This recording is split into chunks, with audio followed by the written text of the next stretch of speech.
Hey everyone, welcome back for another segment of Coffee with Mare.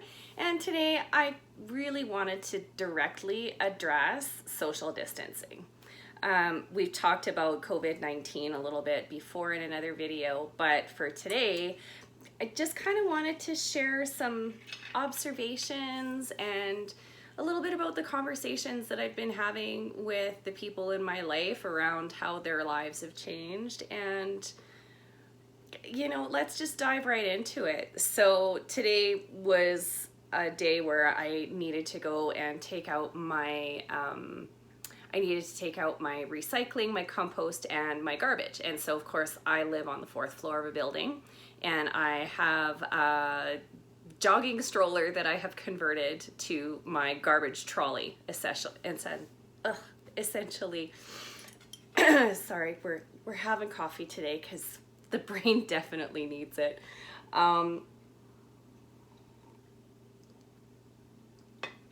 So loaded all of my stuff up, and my routine if I have to leave my condo is I will put on my long coat, and it's a winter coat, and I will get everything ready to go, open the door, off I go down the hallway.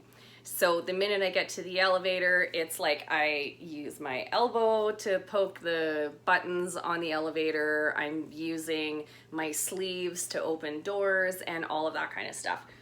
Not a big deal, right? A lot of people have adapted to using their sleeves and elbows and other parts of their body, and and I like the long coat because that way if I have to, hip check a door or something, I feel like at least my clothing is covered. And this might just be a little bit excessive, but whatever. I'm trying to be as safe as I possibly can be, so it makes me feel more secure to have my long coat on. So anyway, as I was coming back from the garbage hut, there's somebody that's moving into a ground floor condo today, and I kind of could see that there were people milling about, there were vehicles that were moving about, and it's a very quiet complex, so you can kind of tell when there's something going on. Anyway, as I was coming back inside, and I had just used my fob to open the door, and I was trying to get my little buggy around the door, and I hear a gentleman behind me say, "Oh, hold on, I've got that for you." And I right away, without a second, I was like, it's okay, I've got it, I have to keep my distance, I am immune compromised. And it was really nice because the people that were standing on the other side were all just kind of like, "Oh yeah, we totally get it, no problem." And the gentleman who offered to hold the door open said, "Oh, I totally get it, my wife's the same way, don't worry, I'm keeping my meter distance." And I was like, did he just say a meter? He just said a meter. Maybe he didn't mean to say a meter. I'm sure dude's got a lot on his mind at the moment, but let's be really clear, people. It's 2 meters or 6 feet. So there's approximately 3 feet per meter. So if you're only a meter away from someone, you're only standing 3 meters or 3 feet away. And the recommended distance is a minimum of 6 feet or 2 meters. I wanted to just bring that up just to be really clear, and who knows where people are getting their information from, but I just wanted to clarify that there are still people who are unclear on what the rules of social distancing are, and we've been in lockdown essentially for a couple weeks, and I've been self-isolating fully for 2 weeks. So, the only reason I've left my house is to go downstairs outside to the garbage hut, come back, and I'm back home again. Okay, so that's the extent of me leaving my house at the moment. So distance is one thing. Okay, the other thing is that there are people out there who are saying, "Oh my goodness, this self-isolation, it's so lonely, it's so awful, and I feel like I'm cooped up at home all the time." yet they're still leaving their houses, they're conducting business, they are still meeting with people. And I know that there's people who are not able to do that, right? There are people that have found really interesting workarounds for how to do their work while this is going on, okay?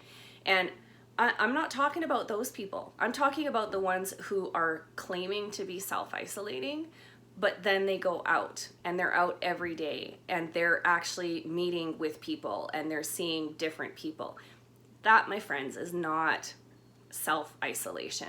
It's not. Self-isolation is very self-explanatory. It is you are at home with the same people, if there's anyone in your home, and that you are not having outside contact with other people, unless you're maintaining that, again, that social distancing, okay? I haven't had any direct contact with anybody since this happened. I've had, people that have been so wonderful in dropping off groceries so that I don't have to go to the grocery store. But we're very, very careful about keeping our distance, and maybe even a little bit more than 6 feet, right? And I'm a hugger. I know that there are those huggers out there, and you feel me right now because you know how hard it is to not run up to the people that you know and love and just give them a big hug and just pour all of your heart and energy into them to try and bring a little bit of light or joy or happiness to their day, right? Like I have always been a hugger. My dad, when I was little, used to call me crazy glue because I just loved hugging people so much. We'd have company come over to the house and I would find my favorite person and I'd pretty much be like attached to them for the rest of the day. So social isolation or social distancing is challenging, but I have developed my mindset enough that it's not stressing me out. So for people who are saying that they're staying at home and they're really not, come on, people, be very real with yourself. If you don't want to self-isolate, then don't. That is totally your deal. Go out, be out in the world, but don't tell people that you're staying at home when you're not, okay? If that's your way of trying to commiserate in the world, and you just feel like you want to be talking about your day in some way and you're afraid of being judged, you know what? Pick up the phone. Talk to your friends, talk to your family, do that, okay? But, it's like if I were to ask somebody, I really need something picked up and I've been self-isolating, and they go, oh yeah, me too. My assumption is that you are self-isolating. So for those of us who are chronically ill and who have autoimmune diseases, we are more at risk. And it's something that I do take very seriously. Like, I haven't seen my child for 2 weeks in person. I have not hugged my child for 2 weeks. And she is coming home today, so that's going to be kind of resetting the counter for any kind of isolation, because I'm bringing in a new element into my home. And I talked about why it is that she's been at home with her dad for the last 2 weeks instead of just week on, week off like we normally are. And her dad and I chose that together and made sure she was okay with it before we decided to implement this plan that he was going to keep her for an extra week because of his job. He works with an airline, and he had been to the US almost 3 weeks ago now. So it was, it was a precaution, and that he came to me with that, which I thought was very brilliant and very considerate of him to do, because it was on my mind. I knew that he had gone for work, and it was just before all of the COVID-19, social distancing and all of that started happening. So, I was thinking about it already, but he brought it up. Now, dude is an exceptional person when it comes to this. He works in safety and health. as part of his role. So he's very, very aware of this. If you're in a co-parenting situation like I am, and your kids are with their other parent, I guess you could say, and it's time for them to come home, you know, nobody wants to spend more time away from their kids than they have to. All right. You know, you talk to the average parent who is either co-parenting or not co-parenting, and especially those who are not co-parenting, who are used to being with their kids every day, 365 days a year, that, you know, spending long periods of time away from your kids seems like it is this, oh my God, insurmountable thing. But if you put it into context and you look at this and you go, I have to be mindful of my child's health. I have to be mindful of her dad's health. I have to be mindful of my own health. And what is going to be the best formula or recipe for success for all of us staying healthy? You have to have those conversations. Now, I am lucky, excuse me, I will be the first person to say that I think the co-parenting relationship that I have with my ex-partner is exceptional, but that is 8 years of hard work and difficult conversations that we've had over the years to get to where we are now. That did not happen automatically, my friends. It did not. So, you know, it's challenging no matter how good it is, because I know that I have to spend time away from my child. But over the years, because of the mindset I've adopted and that I've looked at this as this is what's best for my child, I got over myself and I went, it's going to be okay. She has both parents, which is what we both wanted.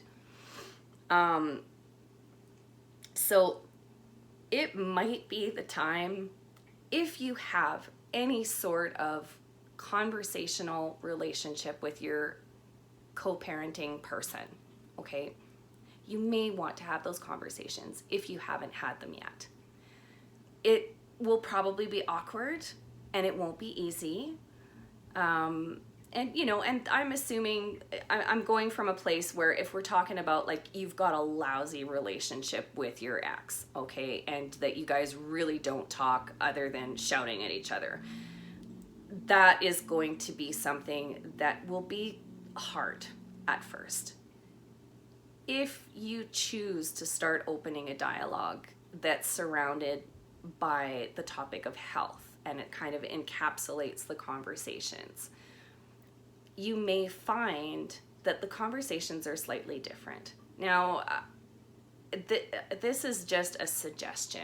I understand that it is not feasible for everybody, and I don't recommend one size fits all solution. I'm just talking about, you know, if maybe you wish you had a better co-parenting relationship with your ex-partner, that this is kind of an opportunity, because you can both talk about the health of your child and the well-being of your child and take yourselves out of it, where you just go, okay, what's best for our kid right now?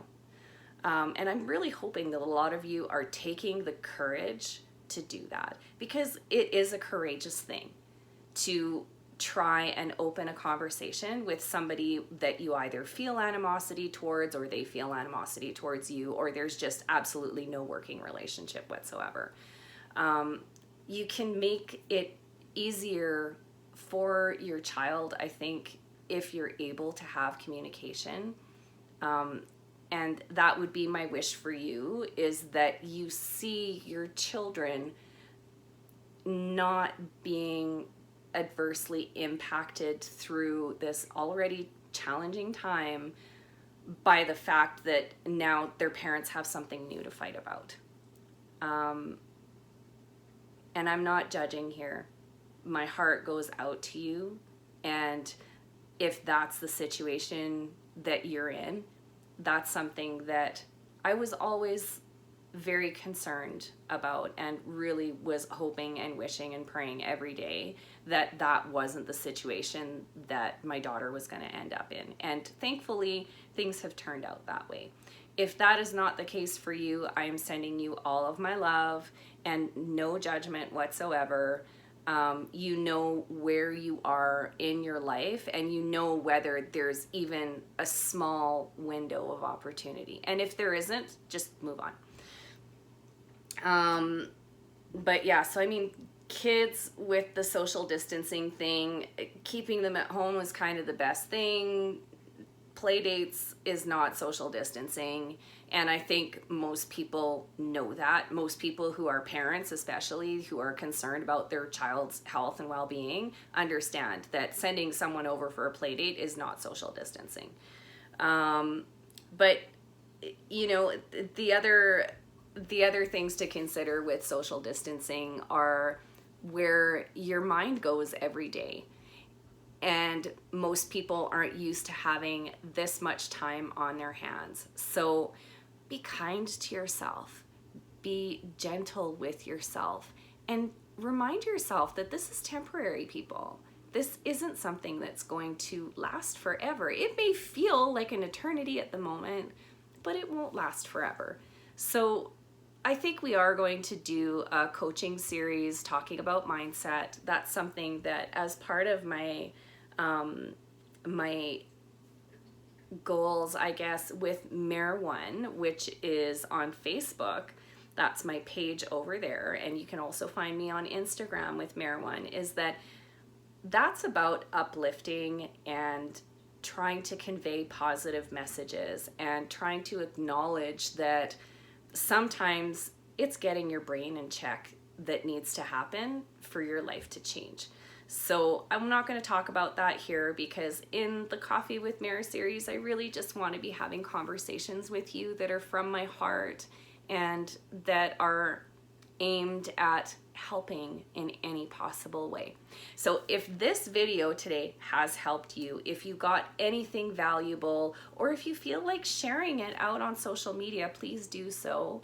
I really hope that you are all in good health, and that if you are not, I do hope that you get well very, very soon. But let's just try and work through things together and be in communication with the people that we care about and the people that are important in our lives. So please be sure to give us a big thumbs up, and don't forget to subscribe and hit the notification bell so you know exactly when the next videos are going to be landing here on YouTube. So for today, this is SickMom checking out.